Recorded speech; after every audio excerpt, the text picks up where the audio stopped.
Hi everybody, week 10, the big week has arrived. So as you know, it's news writing test week. So the first assessment, and that will take place Thursday at noon. So a bit of a short online lecture this week. So I'm just going to go through some of the mechanics of it really. So to make sure you're all prepared for Thursday's big test. Okay, in terms of news writing tips and things like that, I'm not going to go through those at length today because I went through them last week. So if you've not watched week nine's online lecture, and I hope you all have, please watch it. If you've already watched it, watch it again because there's loads of tips and things like that about news writing. Just going over stuff we've talked about in previous weeks, but it'd be good for you just to keep these fresh in your mind, just to make sure you're absolutely spot on for Thursday's test. You've all done really well over the last couple of months or so. You've come on leaps and bounds. Just make sure you're absolutely ready. You know exactly what you're doing this Thursday. Okay, I'm sure you'll all do very well. Uh, as you know by now, it's an online test. So before noon on Thursday, you need to make sure you're in a quiet place, good internet connection, and you're fully ready for what you're about to do. So, assignment one, as you know, is worth 70% of your overall mark for this module. It's a news writing test, an hour and a half. If you've got a wrap, you'll get extra time. Noon, Thursday, December the 2nd. And just a quick word about similarity as well. So, I know none of you do this, but if you were thinking of sharing your work with, your friend or things like that, then we do have this pretty impressive software that we use at university that'll pick up any similarities between yours and somebody else's work.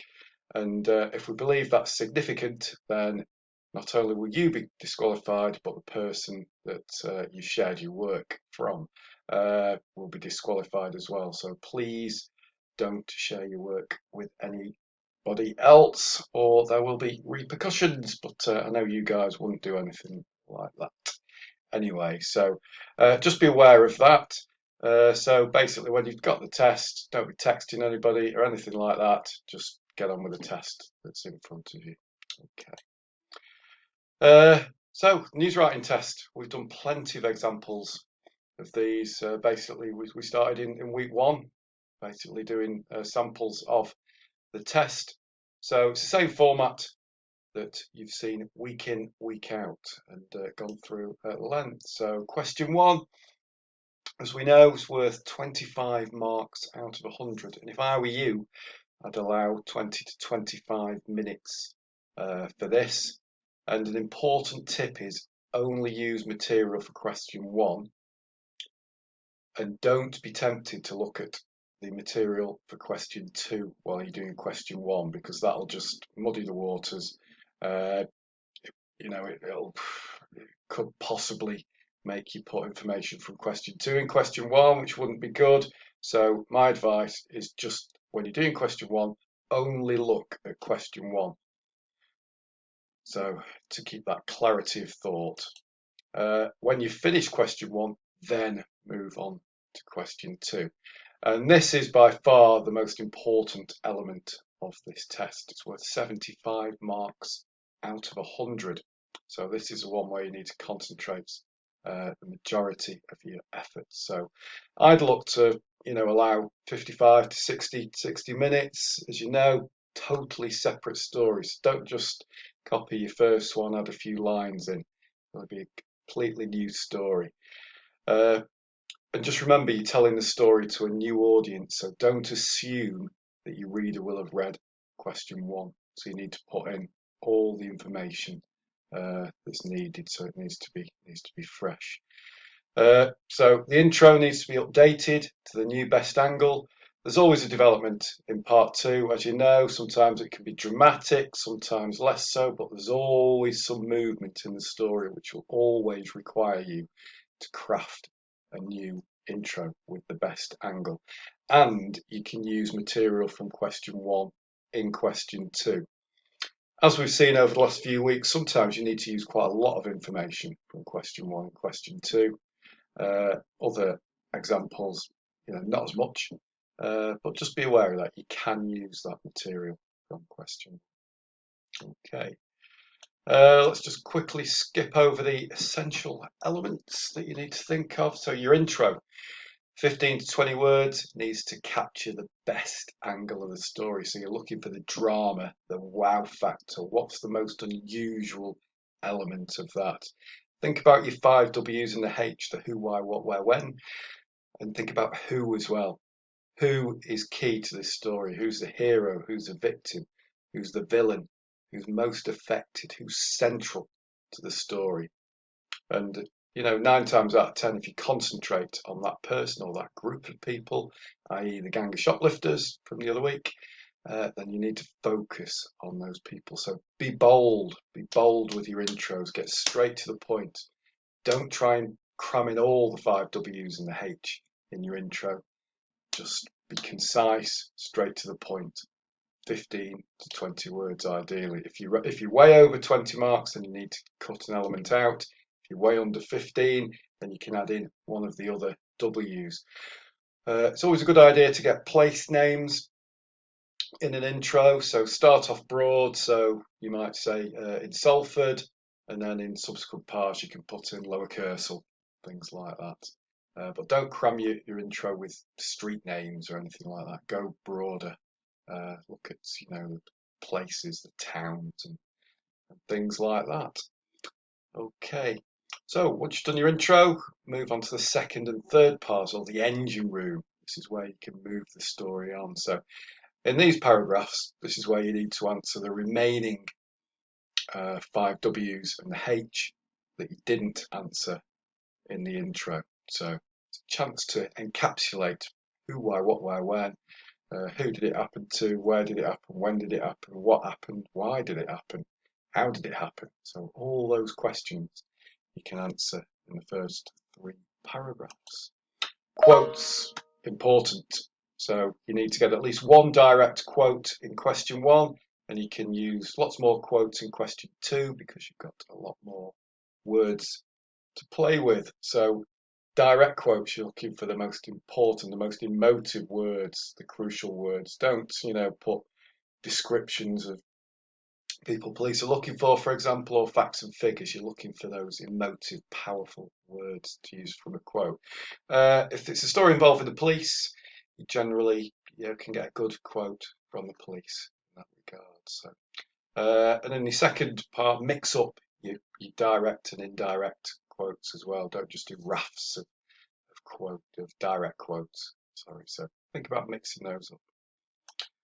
Apostrophes. If you're having a problem with apostrophes, please crack this for the test. So have a look at the slides from early on in this module, or just Google apostrophes and get your head around them.